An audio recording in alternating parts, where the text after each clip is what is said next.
Assalamualaikum warahmatullahi wabarakatuh. Kembali lagi ya, kita bertemu di channel Bang Pets Illustration. Tidak seperti biasanya, kali ini Bang Pet akan mengangkat sebuah cerita yang sempat viral di akun Twitter Mitologue yang berjudul Ketehana, yaitu sebuah kisah nyata yang menceritakan tentang seorang pria yang mengaku pernah melakukan sebuah pesugihan dengan ingin menumbalkan anaknya. Namun ia berubah pikiran di tengah-tengah akad sedang dilaksanakan. Meski begitu, tumbal telah ditentukan dan akad perjanjian juga sudah ia ucapkan.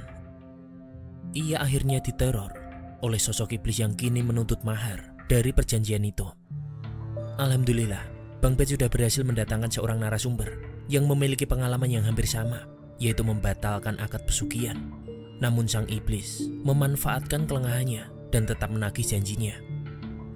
Lantas, bagaimanakah cerita selengkapnya?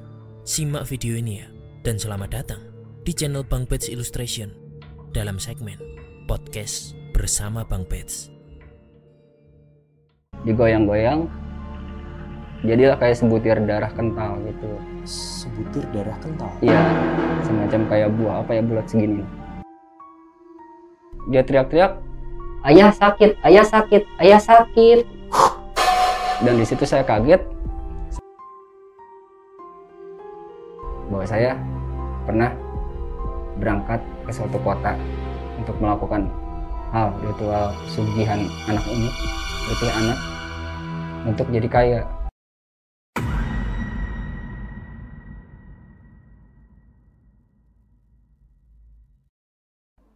Oke, selamat datang ya Bang. Terima kasih nih sebelumnya udah nyempetin waktu buat bisa datang ke podcast ini. Sebelumnya saya dapat info ini kan dari admin Mitologue waktu saya izin buat naikin ceritanya yang sempat viral waktu itu ya, yang judulnya itu Ketehana. Yeah. Admin Mitologue malah ngasih tahu saya nih kalau orang yang punya pengalaman yang mirip ternyata nggak cuma satu. Makanya Mitologue ngenalin bapak ke saya nih ya. Yeah. Bener nggak sih kalau Pak itu juga punya pengalaman yang hampir mirip ya dengan cerita itu? Atau yang bisa kita sebut sebagai pesugihan ya mungkin ya. Pesugihan. Kalau boleh tahu gimana sih Bang ceritanya? Ya, sebelumnya saya seorang bapak yang mempunyai 3 anak yang dulu terlalu dikelabuhi oleh duniawi, yang hidup melarat dan ingin kaya. Saya di pasar tuh lontang-lantung yang gak jelas untuk mencari nafkah untuk anak istri.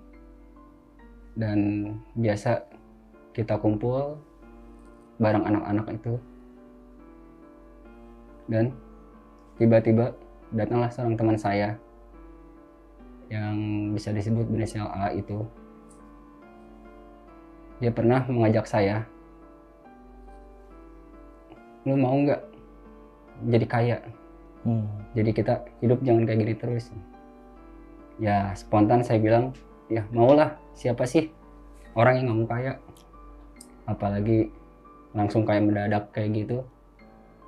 Oke, besok kita berangkat, tapi sebelumnya harus kasih tahu dulu, harus siapin uang 4 juta.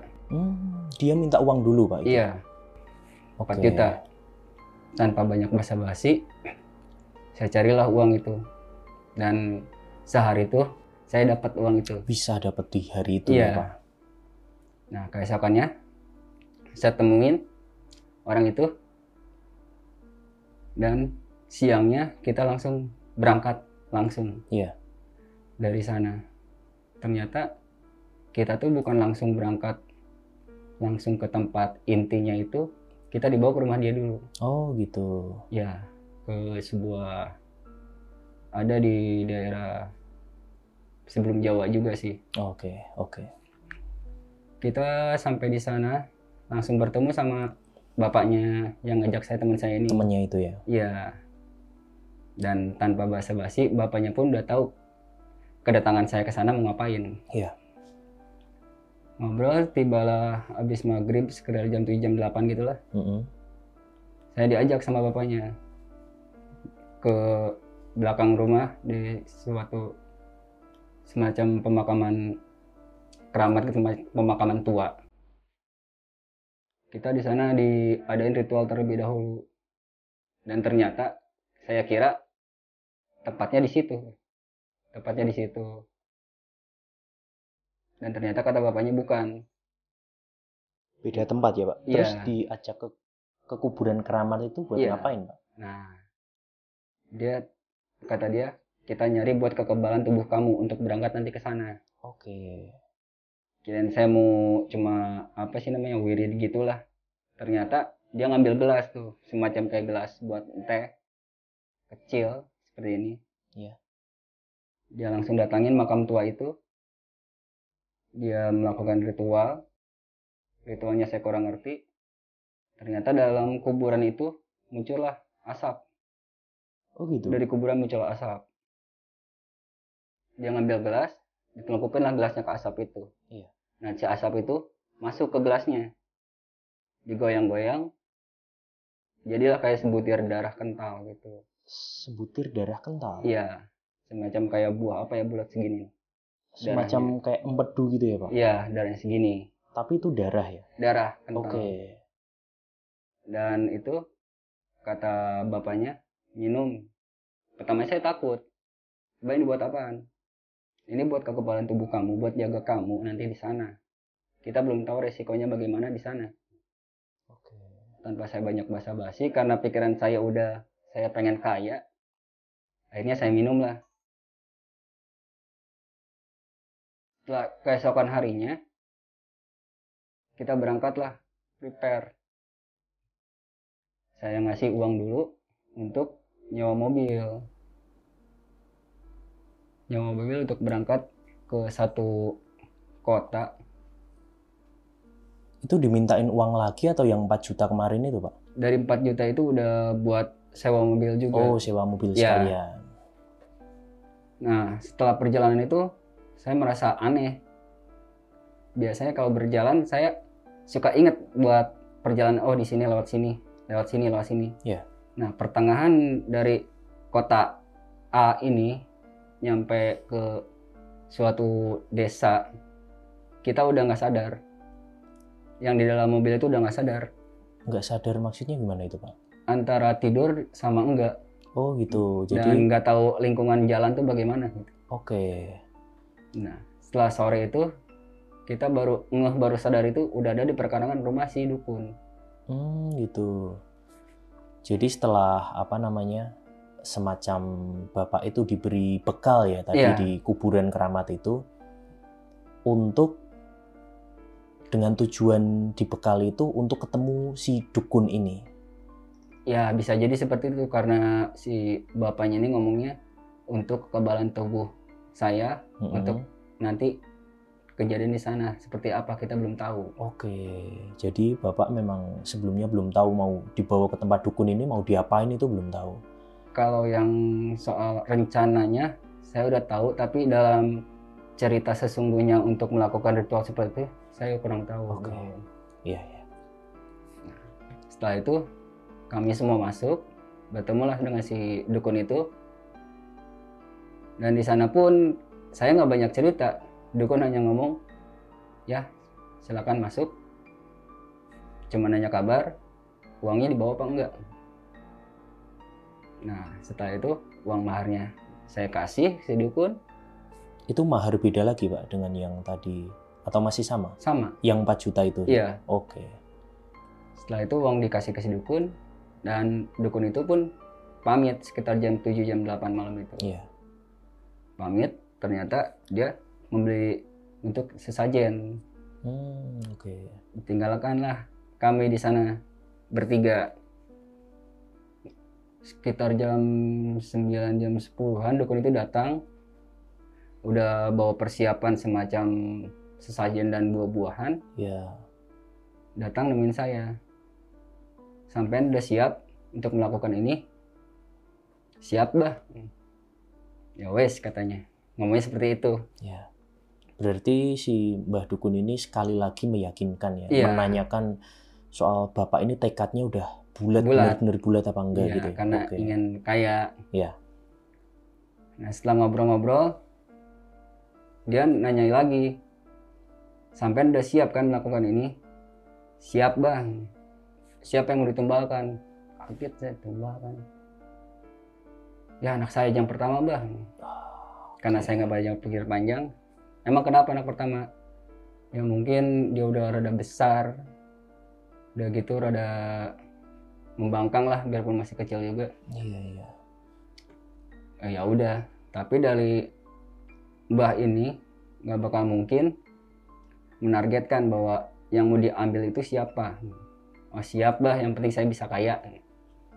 Oh gitu, berarti udah sempat memberikan disclaimer di awal kalau bisa jadi yang diambil itu bukan anak pertama. Oke.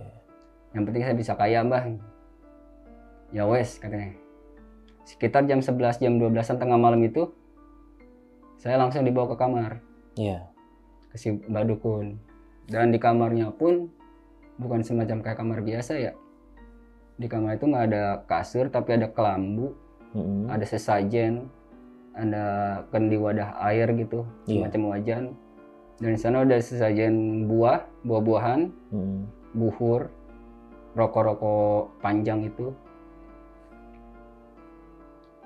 Dan pas ngelakuin ritual itu, Simbah nanya lagi, sampean udah siap melakukan ini? Sekali lagi Simbah menanyakan. Sampai 3 kali. Gitu. Oke. Saya sudah siap, Bah, katanya. Yang penting gimana caranya saya bisa kaya. Ya. Ya udah kalau gitu kita lakukan ritualnya. Habis ijab kabul, gini, dilepas, saya ke pinggir Simbah. Dia langsung naburin buhur lah. Dan dia nyiapin juga kopi hitam kental yang pahit. Iya. 3 itu. Ya 3. 3 gelas. Iya. Nah setelah dia melakukan ritual, saya cuma apalnya karena saya bukan orang Jawa. Dia bilang, saya intinya sih teko ngadep, teko lorep, teko las. Apalagi saya kurang ngeh gitu. Muncullah asap dari dalam wajan yang ditaburin buhri itu sama dia. Selang berapa lama, tangan dia langsung mengambil asap itu di bawah.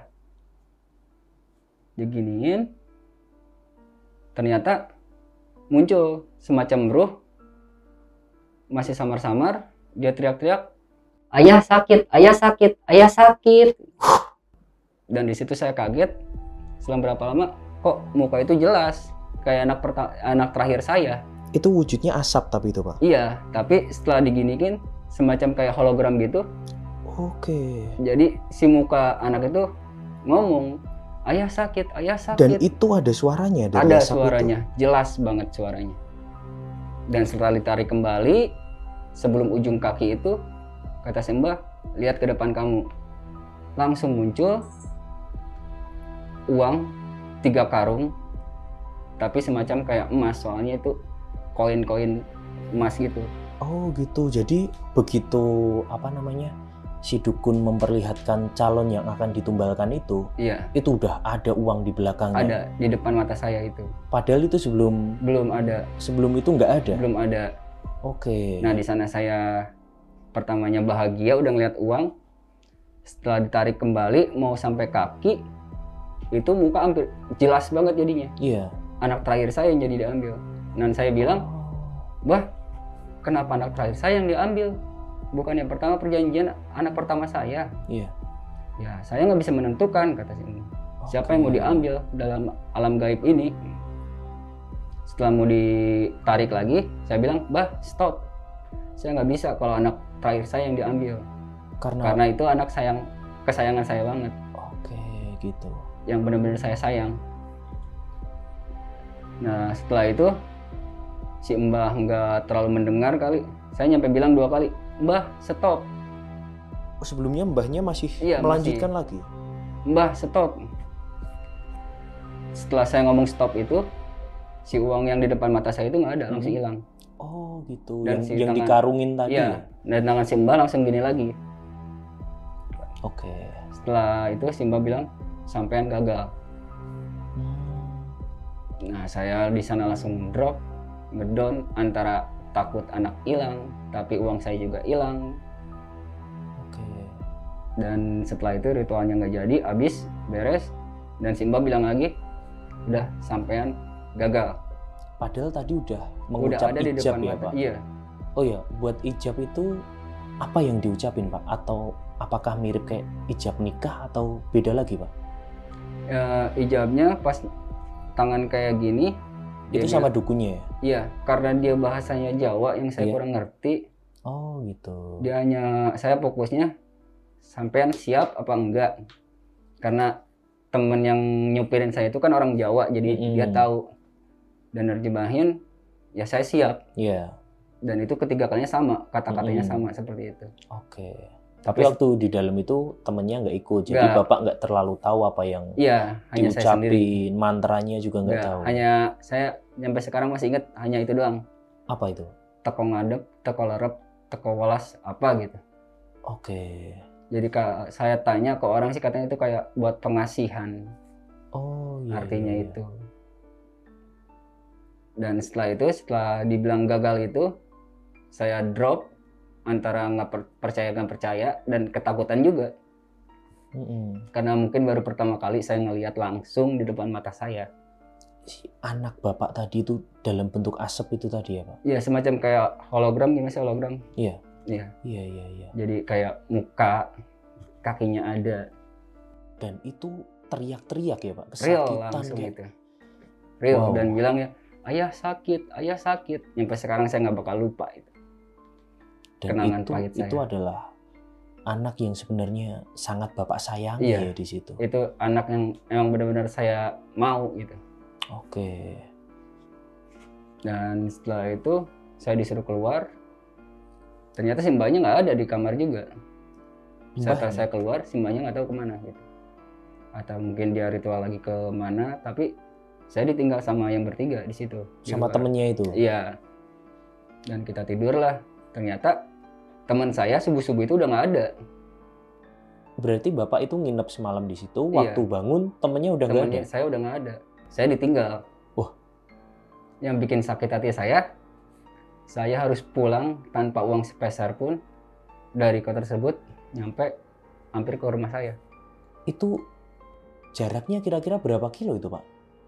Saya berangkat itu dari jam 6 subuh sampai di itu jam 8 pagi. Di Jadi mana? sehari. 24 jam Iya. lebih? Dari rumah si dukun ke rumah Bapak, Iya. jalan kaki itu? Dari jam 6 subuh sampai Iya. jam 8 pagi besoknya. Wah, itu full Bapak jalan kaki? Full. Saya mencoba untuk menjual jaket, jual HP, tapi nggak ada yang berminat. Bapak bener-bener nggak bawa uang spesial Nggak pun ada gitu ya? sepeser pun. Nyampe saya harus nyari rokok pun puntung. Oke. Mau di pinggir jalan, mau di mana gitu. Nyampe pertama kali saya masuk ke masjid, saya sholat lah. Di sana saya nangis banget, nangis sejadi-jadinya. Iya. Karena mungkin antara nyesal juga, kesal juga, di situ ada semuanya. Setelah saya sholat, saya minta jalan, gimana caranya buat pulang. Datanglah saya suatu perkampungan buat nawarin HP. Ternyata di kampung itu tuh nggak ada yang megang HP sama sekali. Hah? Hanya yang megang itu RT, RW, sama lurahnya. Itu di tahun 2013 kan? Pak? Iya. Satu kampung nggak ada yang pegang Nggak itu, ada. cuma Dan mereka bilangnya kayak gitu katanya. Di sini kita nggak ada yang megang HP. Yang megang HP itu hanya RT, RW, dan lurahnya. tapi Bapak tahu nggak itu alasannya apa? Nah, Kenapa? kurang tahu karena saya tuh semacam duduk kayak gini, saya dikelilingin sama warganya. Dikelilingin sama warga situ. Iya. Iya. Dan dia bilang, "Mas, maaf, kami nggak bisa bantu banyak.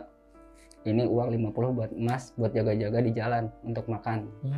Gitu. Nah, di situ saya seneng banget. Saya beliin gorengan lah di alun-alun. Saya beliin rokok. Iya. Dan setelah di sana, saya mungkin ada truk itu saya ikut tapi nggak dapet.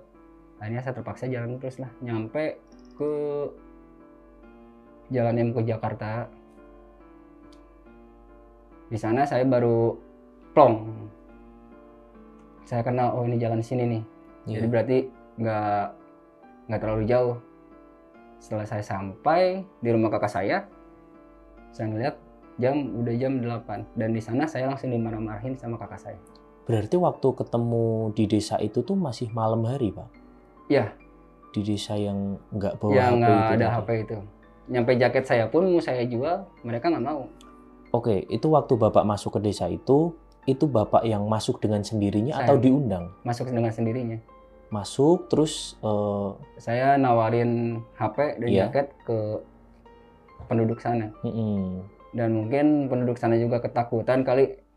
Jadi saya dipanggil gitu. Jadi semacam kayak balai desa Iya, gitu. dibawa ke forum di desa Iya. itu gitu ya. Dan saya dikelilingin sama warga kampungnya. Oke. Dan di sana saya dikasih uang 50.000 untuk bekal di jalan. Iya. Setelah saya sampai di rumah kakak saya langsung dimarah-marahin karena menanyakan uang yang saya pakai. Ternyata dibilangnya gagal, entah kenapa kakak saya juga udah ada firasat bahwa ini nggak bakal bener. Yang apa itu Pak maksudnya? Yang uang 4 juta ini saya pinjam. Oh, itu pinjam dari kakaknya? Iya. Oke. Karena saya menjanjikan ini uang bakal banyak. Berarti Bapak sebelumnya pinjem itu nggak menjelaskan untuk apa, Iya, cuman betul. ngomong pokoknya ini bakal jadi Iya. banyak gitu. Malah saya bakal lebihkan. Oke, tapi ternyata malah dipakai untuk Iya. biaya ke dukun itu ya. Nah setelah di rumah kakak saya, untuk pulang ke rumah saya pun saya nggak dikasih ongkos sama kakak saya. Oke, karena marah itu tadi Iya. ya. Dan dari rumah kakak saya ke rumah saya itu hampir 60 kilo. Dari rumah kakak ke rumah Bapak? 60 kilo. Berarti dari rumah dukun itu Bapak langsung menuju ke rumah kakaknya? Iya. Dan di situ malah dimarah-marahin? Dimarah-marahin, nyampe ditampar. Ya mungkin kesel juga ada kali. Karena saya emang mintanya maksa harus ada. Oke, waktu minta untuk Sehari ada itu uang harus itu ada. ya? Iya. Dari rumah kakak saya ke rumah itu hampir 5 jam, 6 jaman. Itu Bapak jalan lagi? Jalan. Wah.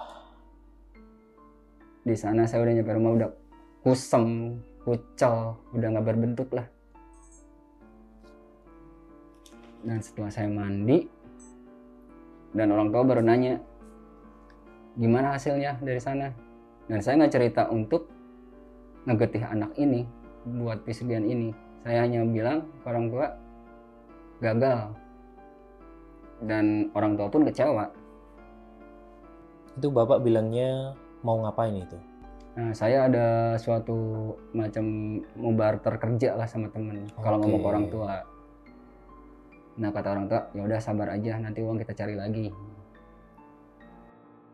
Setelah itu kejadian mistis baru saya rasakan tuh. Oh, masih ada kejadian itu Iya, lagi setelah ini, Pak? Setelah pulang dari itu kejadian mistis baru kerasa sama saya. Entah itu datangnya dari gangguan makhluk halus, dari suara-suara, bahkan dia langsung menunjukkan wujud pun saya rasakan. Oke, berarti setelah itu gangguan belum selesai ya, Pak? Belum, gangguan lebih malah. Padahal kan tadi ritual yang ritual pesugihan dan penumbalan itu kan gagal kan iya. ya? Dan saya tidak tahu efeknya harus seperti ini. Gitu. Oke. Kirain gagal, ya udah gagal. Ternyata di balik itu ada efek yang lebih parah dari ini. Oke, berarti cerita nggak sampai di melakukan pesugihan dan gagal dan semua selesai, tapi tetap ada efek sampingnya ya, Pak? Efek sampingnya berlanjut sampai sekarang. Sampai detik ini? Sampai detik ini. Waduh, jadi... Ya mungkin dari misalkan keluarga sama teman dekat saya juga pasti pada tahu lah. Oke,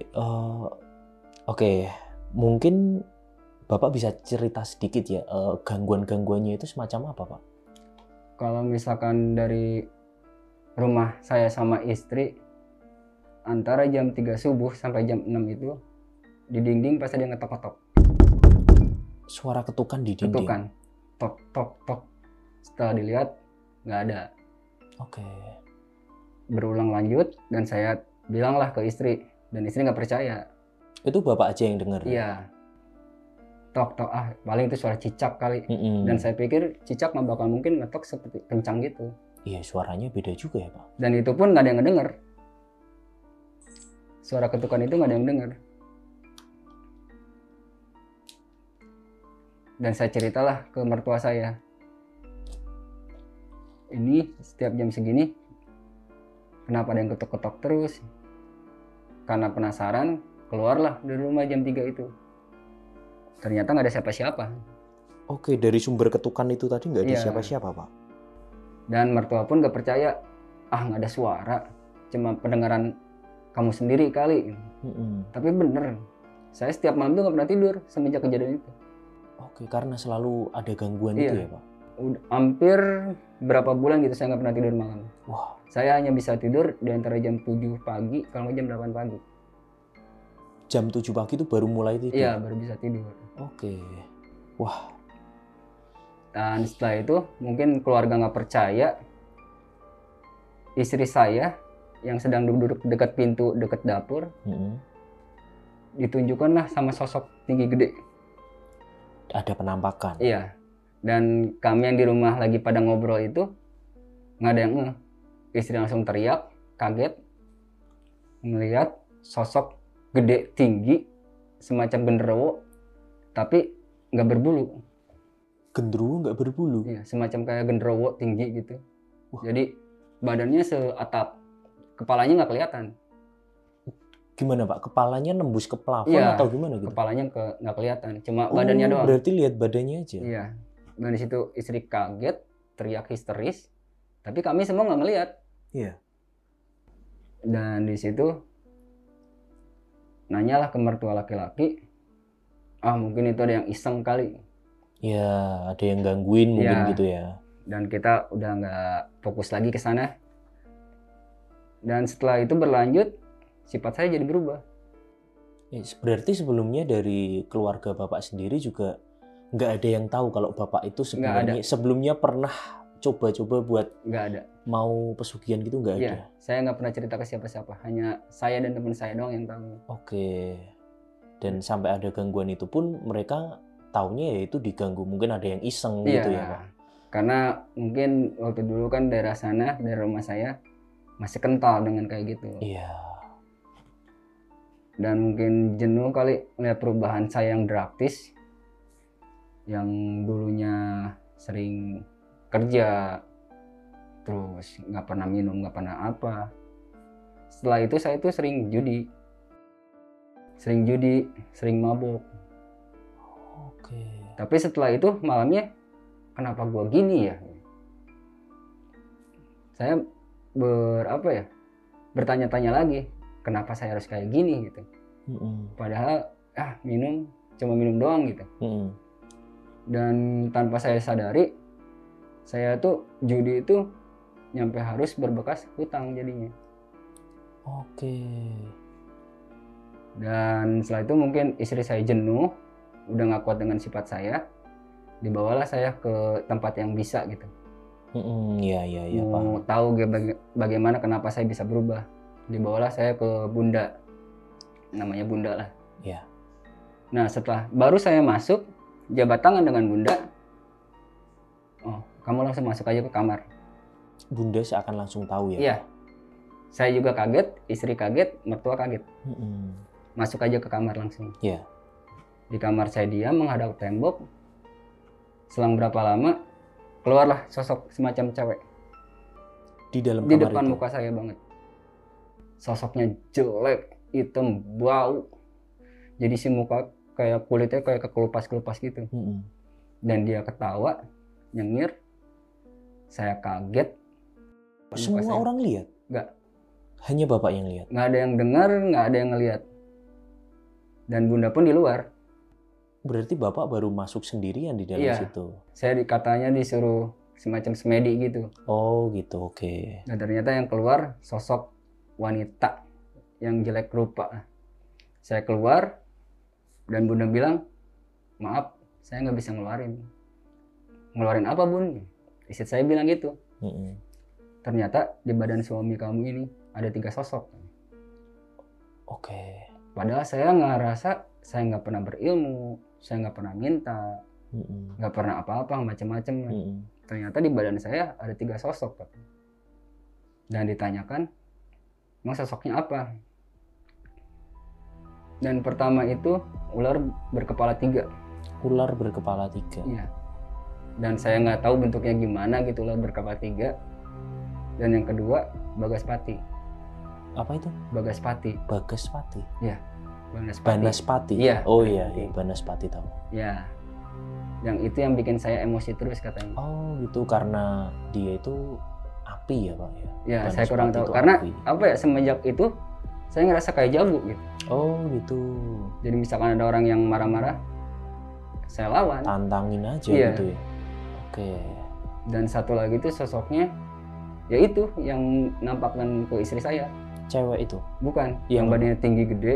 Oh, tapi nggak yang berbulu. tadi Iya. gendruwo tanpa bulu itu. Iya.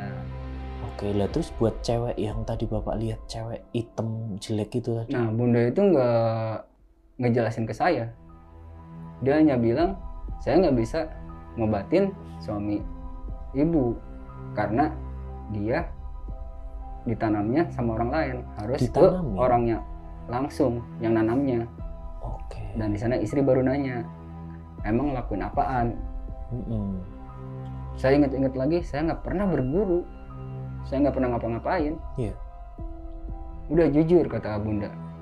Akhirnya saya di sana langsung bilang ke istri bahwa saya pernah berangkat ke suatu kota untuk melakukan hal ritual pesugihan anak ini, getih anak, untuk jadi kaya. Dan dan di situ saya kaget. Tapi yang istri nggak terlalu cemas itu, dari keluarga nggak ada apa-apa, nggak berefek, hanya gangguan-gangguan. Entah itu yang kalau di atas plafon semacam kayak banyak tikus. Suara tikus atau? Kayak ya, tikus kalau lagi Oh gitu, ya. Tapi dilihat nggak ada. Hanya semacam itu yang keluarga dengar. Dan setelah itu sifat saya nggak berubah tuh, masih emosional itu. Iya, masih menjadi-jadi. Bahkan mertua saya aja, saya liatin gini, dia langsung takut.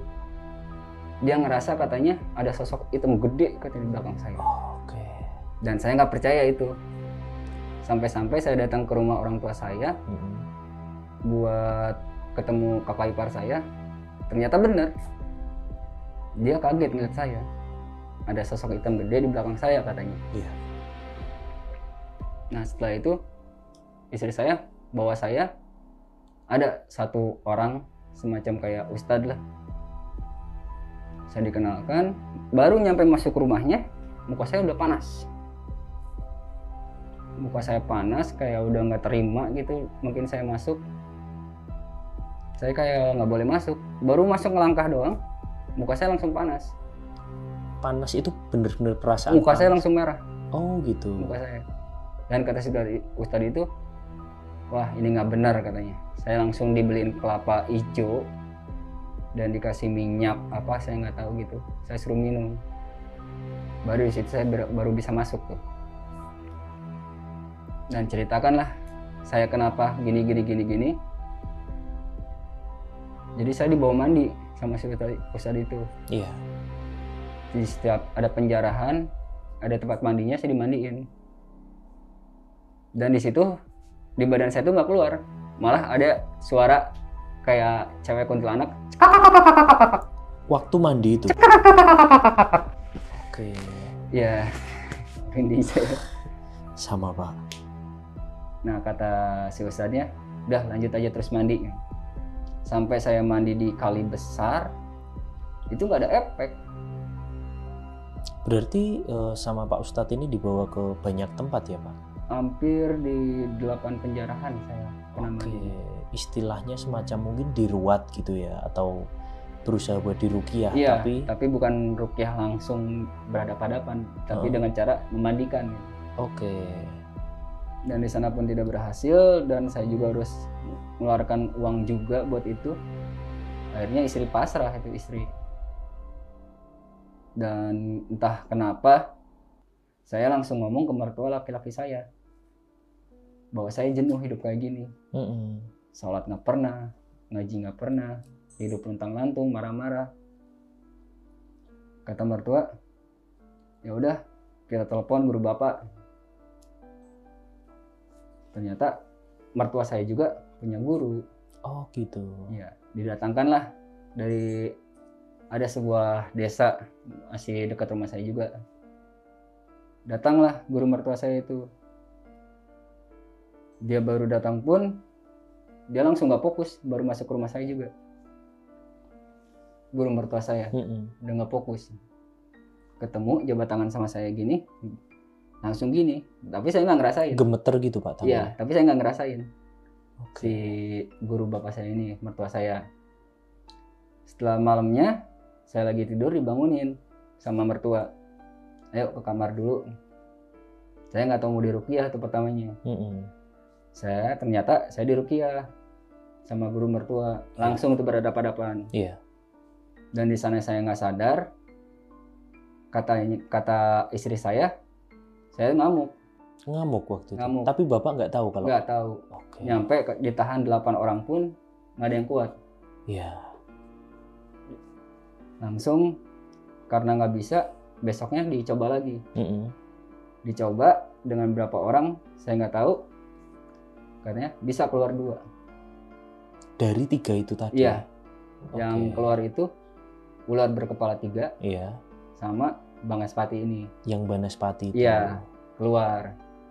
Nah yang satu ini nggak bisa. Yang hitam tadi itu ya? Iya, nggak bisa keluar ini. Karena kalau yang badan gede ini ternyata langsung yang dari asap kuburan itu. Oh, waktu di awal Bapak minum darah kental itu tadi? Iya, ternyata pokok dari itu intinya di situ.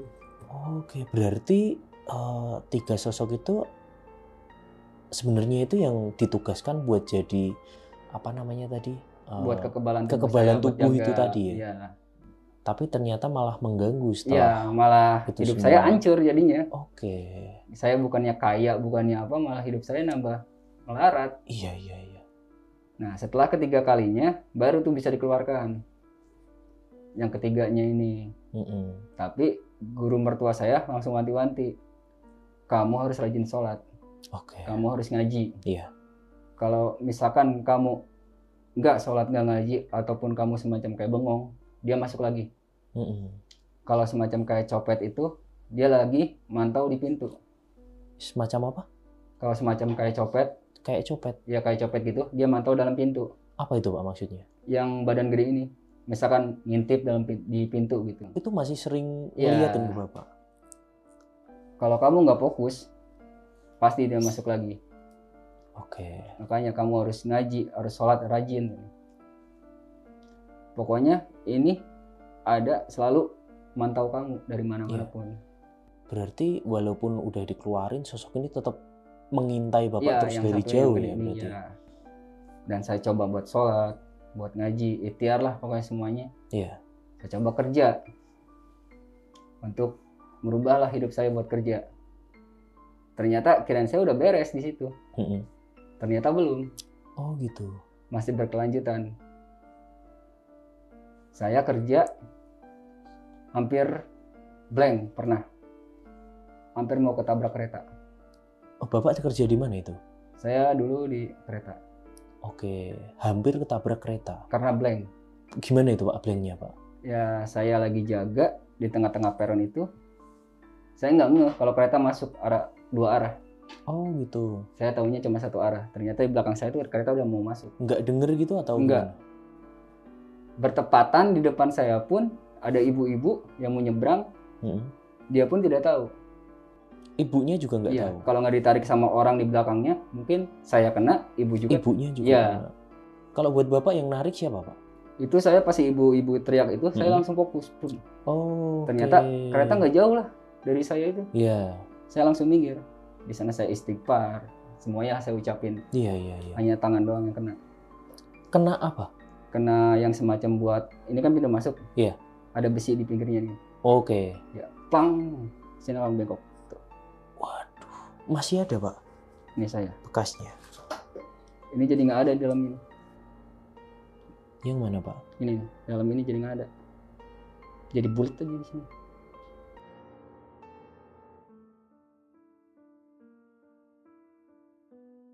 Itu kena besi pembatas Dari kereta itu.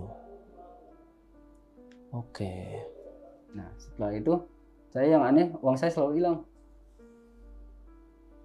Uang selalu hilang di dompet. Di dompet. Bahkan oke. dompet saya pun selama saya kerja itu hampir 4 kali Hilang gitu, Pak? dompet hilang. Pokoknya saya kalau mau masukkan uang di atas 500 itu selalu hilang dompetnya. Itu maksudnya hilang semua atau Iya, sama 100, 200? dompet-dompetnya.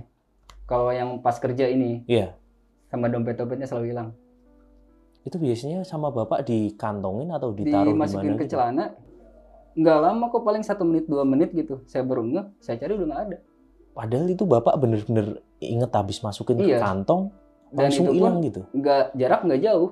Pas saya masukin ke kantong, sama saya jalan. Oke. Tapi si dompet nggak ada. Iya. Akhirnya saya resign lah apa.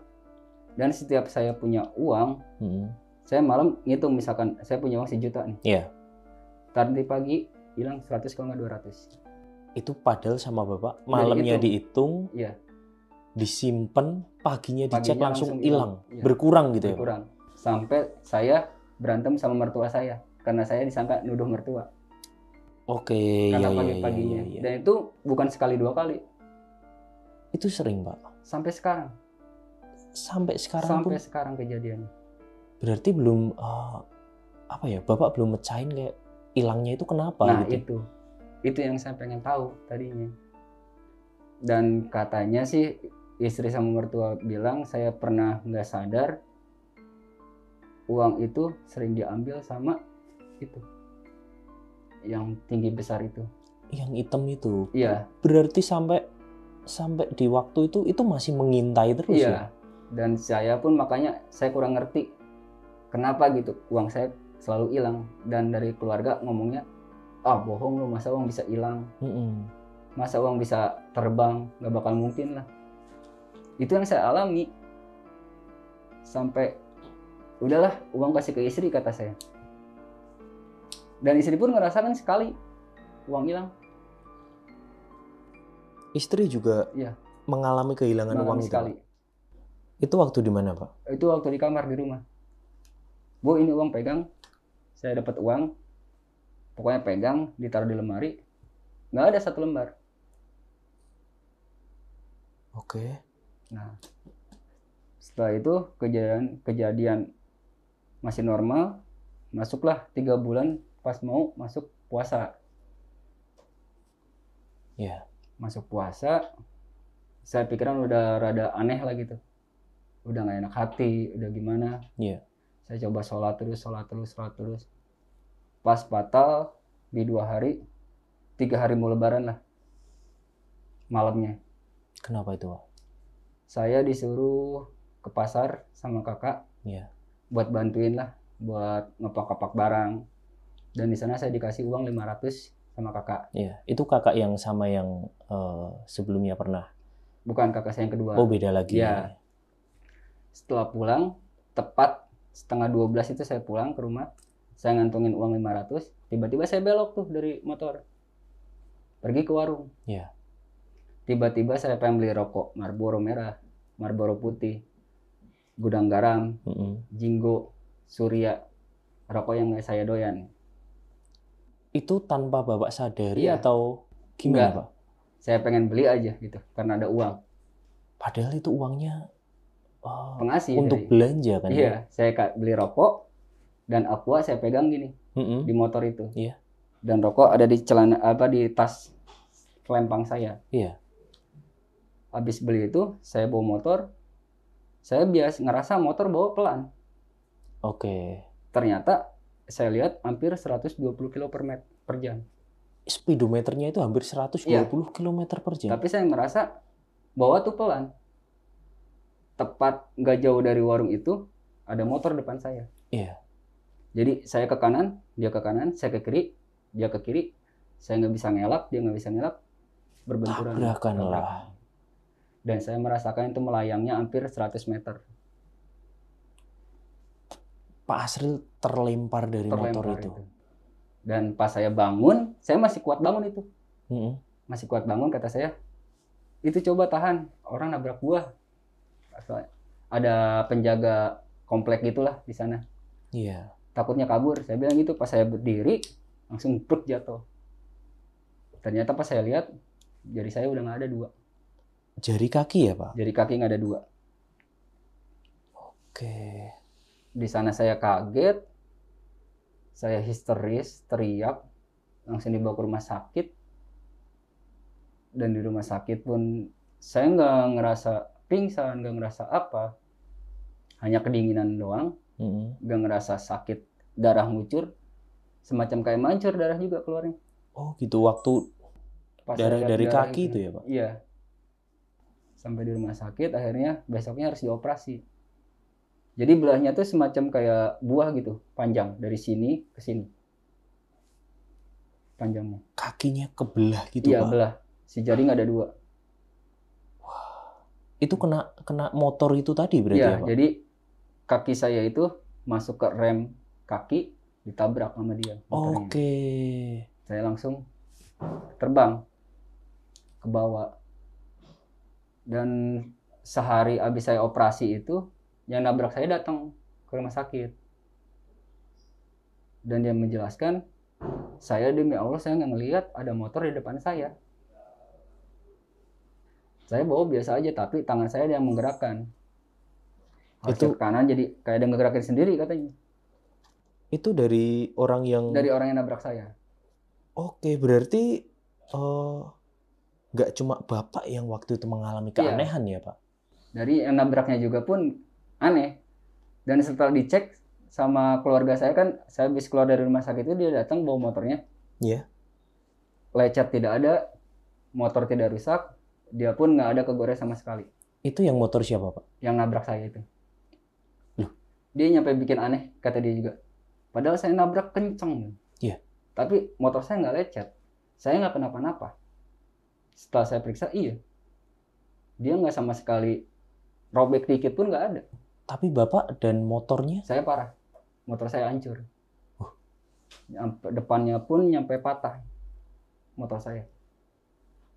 Berarti waktu itu Bapak nabrak apa? Nah, saya taunya nabrak orang itu. Taunya nabrak orang Iya. itu. Tapi orang itu sama sekali nggak ada luka. Nggak Bahkan ada sama motornya sekali. pun Nggak ada sama sekali. utuh ya? Iya. Saya kira, wah orang itu juga masuk kali ke rumah sakit apa gimana. Ternyata nggak ada luka sama sekali. Oke. Dan di situ saya bingung, dan dia juga mau bertanggung jawab, tapi nggak sepenuhnya lah. Yang penting dia mau tanggung jawab. Pas malamnya, saya lagi di ruang di rumah sakit itu. Ya. Saya merasa datang sosok cewek yang ngejenguk saya. Oke. Dia bawa buah, nganterin buat ngejenguk lah. Iya. Sehat-sehat ya kamu. Dia bilang gitu sama Bapak? Sehat-sehat ya kamu. Ya. Nah, saya tiduran lagi. Nggak ada orangnya. Saya tanya ke suster, "Sus, yang tadi jenguk saya mana?" "Yang jenguk mana, Pak?" "Dari tadi saya diem sini nggak ada yang jenguk." Suster ada di ruangan itu? Iya. Nggak ada yang masuk. Ini tadi ada yang ngasih buah. Buahnya tuh ada. Buahnya ada, tapi Buah suster ada. nggak lihat Iya. orang yang ngasih itu? Sedangkan suster itu masih jaga di situ. Biasanya kan kalau masuk rumah sakit ada pintu kan? Iya. Harus izin dulu dong. Iya, harus Nah, itu izin. katanya nggak ada. Tapi buah itu bisa di dalam gitu? Ada. Dan suster pun kaget. Oke, kalau Bapak sendiri Pak, waktu lihat si cewek itu, Bapak kenal apa enggak? Enggak. Enggak kenal. Tapi mungkin ya teman siapa gitu yang mau ngejenguk, dia ngasih buah, kita biasa aja gitu. Ya mungkin kenalan istri atau Iya. siapa gitu ya. Pokoknya dia ngomong sehat-sehat ya kamu, sambil naruh buah ini. Oke. Dan yang bikin dokter aneh pun sama keluarga saya, harusnya setelah operasi itu kaki sembuh antara setahun 2 tahun. Iya. Tapi saya 6 bulan. 6 bulan udah sembuh? 6 bulan.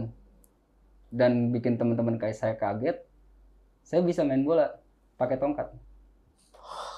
Waktu Main futsal. proses penyembuhan itu? Iya, masih di perban. Masih, tapi pakai sepatu perbannya juga.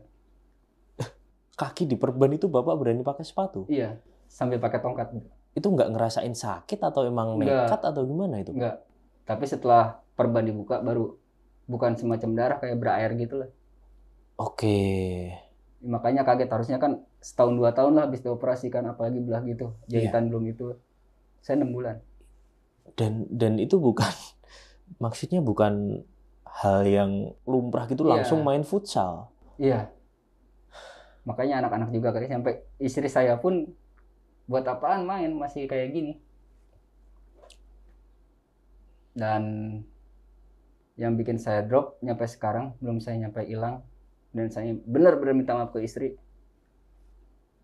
Sama kejadiannya anak saya meninggal. Di waktu apa itu, Pak? Berapa bulan gitu, nggak lama. Itu setelah Bapak kecelakaan itu? Udah sembuh. Oh, udah sembuh 6 bulan itu? Iya. Setahun 2 tahunan lah gitu. Itu anak yang pertama? Oke. Anak pertama.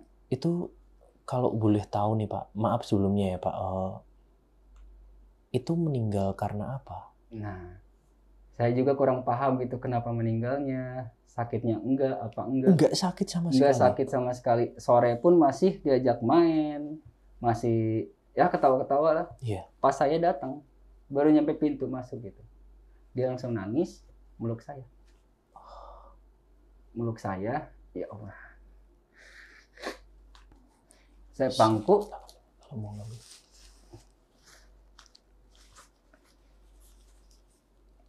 Terus pas dia datang, mukanya langsung menghitam. Semacam kayak orang mau buang air besar gitu, ngeden. Katanya. Langsung hitam, dia meluk saya. Tiba-tiba langsung meninggal. Jatuh saat itu juga. Saya nggak percaya. Dek bangun, kata saya. Iya. Ternyata mertua saya ada, pada kaget. Kenapa ini? Nggak tahu, tiba-tiba katanya. Digendong sama mertua laki-laki saya, kebenaran ada. Emang udah dingin badannya. Padahal baru aja itu masih main, masih. Iya. Setelah itu saya nggak percaya, saya gendong lagi kan. Iya. Saya baca apalah yang saya bisa. Ternyata, wow itu, napas masih ada lagi. Oke. Napas masih ada lagi.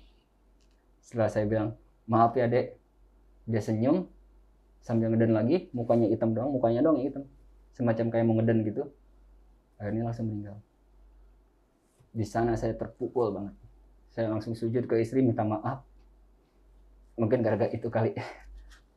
Oke. Di sana pun saya langsung minta maaf. Bu, maaf. Mungkin gara-gara pernah ngelakuin kesalahan, jadi berimbas kayak gini. Ya, istri hanya bisa nangis. Dan keadaan saya pun di sana nggak megang uang sama sekali. Waktu itu ya, pas Pak? Meninggalnya pun. Dan berimbasnya, ya ginilah. Nggak ada yang mungkin namanya pesugihan itu kita buat tentram, sejahtera, kaya. Nggak ada. Iya, itu pasti, Pak. Hanya angan-angan belaka doang gitu. Iya. Soalnya saya merasakan sendiri sampai sekarang. Tapi waktu, maaf tadi, anak Bapak itu sempat dibawa ke rumah sakit atau enggak, Pak? Enggak. Karena udah dipastikan meninggal. Udah nggak ada ya? Jadi kalau kata orang pedalaman gitu katanya, sama yang di atas gitu katanya. Semacam kayak kunti gitu. Apa itu, Pak? Ya semacam kayak ada kunti gitu kan, kalau kata orang tua dulu, kalau maghrib tuh harus dijagain lah, nggak boleh keluar lah. Jadi ya semacam kayak kuak. Jadi ada suara burung itu. Itu pas meninggalnya itu. Oke. Di sana saya langsung drop, nangis berdua sama istri, dan paginya langsung saya nggak bawa ke makam, mertua saya yang bawa. Bapak di mana? Saya ada di situ, tapi saya drop. Oke. Dan setelah meninggal itu nggak lama istri cerita, 3 harian lah, ayah, ibu mimpi si Dede. Si Dede bilang, Bu, Dede dingin. Anak bilang kayak gitu ke saya, ke istri. Dan saya bilang ke mertua, ya udah sedekahin aja baju-bajunya. Itu kalau dari Bapak sendiri nggak nggak mengalami mimpi-mimpi itu, Pak? Hanya istrinya?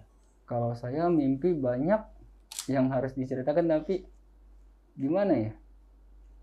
Kejadian hal aneh pun saya pernah merasakan. Saya berangkat jam 3 subuh buat kerja. Iya. Jadi rumah saya itu aja semacam ini jalan setapak buat motor, ini ada tanah-tanah dua. Pas pembelokan itu semacam kayak ada yang jaga saya. Jaga gimana, Pak? Kanan kiri sini. Saya lewat motor, di sini tuh ada anjing dua, hitam. Oke. Tapi anjing segede sapi. Tingginya. Itu Bapak lihat dengan jelas itu? Langsung itu. Dia lagi nunggu, kanan kiri saya motor lewat. Dia diem doang. Tapi itu gedenya tuh kayak sapi. Tapi itu nggak nyerang atau apa? Enggak. Dan saya langsung bilang ke mertua, itu takutnya ada yang jahil tanaman dari orang, udah biarin aja. Kita lawan katanya. Lawannya kita sholat, wirid lah. Takutnya ada yang mau ngirim macam-macam. Oh iya. Setelah kedua harinya, saya nggak berani berangkat subuh. Ya. Jadi itu masih waktu subuh ya, Pak? Ya, jam 3. Karena waktu itu saya kerja harus jam 4 subuh terus ada. Dan tetangga sebelah saya pun pernah cerita, katanya jam 3 subuh itu pernah ada sosok pocong yang duduk dekat teras rumah saya. Tetangga yang lihat, Pak? Iya, langsung katanya. Lagi duduk gimana sih gini. Oke. Jadi ini rumah saya, teras di sini, dia duduk gini. Iya. Cuman dia cuma diem tok gitu, Pak? Enggak, kirain yang di rumah gitu, dia nyamperin, yang tetangga itu ternyata pas dilihat pocong. Oke. Kaget dia juga. Dan mistis yang saya rasakan itu sampai sekarang ya semacam uang hilang, gangguan-gangguan yang ngetok-ngetok pintu. Itu masih ada, Pak, sampai sekarang? Masih. Kalau yang ngetok-ngetok dinding itu masih. Kalau yang di atas plafon itu paling kalau mertua laki-laki bilang beli aja garam kasar, terus bacain lah apa-apa yang bisa gitu, taburin. Nggak ada. Garam grosok itu ya, Pak? Ya, garam kasar. Tapi yang soal ngetok-ngetok dinding gitu, nyampe sekarang. Pokoknya antara jam 3 sampai jam subuh. Iya. Oke. Berarti ini malah sosok-sosok baru ya, Pak, yang akhir-akhir ini malah... Iya, tapi yang setelah dicari gitu nggak ada. Nggak ada apapun. Nggak ada. Nyampe mertua laki-laki saya pun ngomongnya, mungkin itu cicak kali apa gitu. Iya. Terus dari yang 3 sosok itu masih ganggu juga apa enggak, Pak? Nah, itu saya udah tidak merasakan. Udah nggak merasakan, tapi malah sosok yang lain lagi malah. Iya, makanya itu saya bingung kenapa saya harus kayak gimana. Akhirnya saya datanglah ke Habib, ke misalkan Kiai. Saya pengen lebih mendalami, saya pengen, kata orang sekarang, hijrah lah gitu. Iya. Dan saya lakuin itu selama setahun ini, alhamdulillah. Alhamdulillah ya, Pak. Ya, tapi cuma dalam segi keuangan memburuk saya. Oke. Dan kata Habib, mungkin ini masih ujian kamu, dosa-dosa kamu yang dulu. Dan saya rasakan sampai sekarang yang namanya dikucilkan, dia ngomong dari belakang, saya nyampe harus ditendang sama orang, dijelekin kanan kiri, saya udah rasain. Dan saya harus berjuang sendiri sekarang buat bisa ngemuliain istri sama anak saya. Iya. Nah, itu sih yang bisa saya ceritakan lebih lanjutnya. Oke, dari semua pengalaman Bapak ini, Bapak udah ngerasain sendiri kalau ini tuh sebenarnya benar-benar merugikan kan buat kita. Benar-benar merugikan, nggak ada faedahnya, nggak ada hikmahnya apa-apa. Jangankan untuk ritual pesugihan yang berhasil ya. Untuk ritual pesugihan yang nggak berhasil pun efeknya kayak gini. Masih juga sama gitu. Dan saya pun udah nanya ke bukan 1-2 orang, kenapa uang sering hilang, kenapa hidup saya jadi kayak gini, sering saya tanya. Tapi jawaban dari mereka apa, Pak? Ya sabar aja, mungkin ini Allah lagi sayang sama kamu. Iya, karena secara nggak langsung dengan adanya semua musibah ini Bapak jadi lebih dekat, Iya. lebih berusaha mendekatkan diri, Yang namanya lebih. dulu nggak pernah sholat, sekarang alhamdulillah insya Allah lah. Iya, Nyampe saya harus dibilang, lu so alim, lu so ustad lah. Nyampe saya dijauhi sama teman-teman juga. oke. Ada nggak sih Pak pesan-pesan untuk orang-orang yang mungkin sekarang baru berada di tahap bingung gitu, mungkin mirip dengan keadaan Bapak di waktu itu, yang mereka punya pikiran untuk melakukan pesugihan, bahkan hingga menumbalkan anggota keluarga mereka. Itu ada nggak Pak pesan buat mereka yang mungkin masih bisa diselamatkan karena belum terlambat gitu ya Pak? Kalau pendapat saya, yang mau niat seperti itu mendingan nggak usah, jauhi, kayak gitu nggak bakal bener, nggak ada faedahnya. Yang ada bukannya senang, malah kita jadi hidup susah. Kita percuma berhasil, kaya, tapi anggota keluarga kita nggak ada semua. Siapa yang mau nikmati? Betul Pak. Iya. Dan lebih baik kita mencari yang halal aja. Yang haram aja susah, gimana yang halal katanya. Seperti pribadi kan.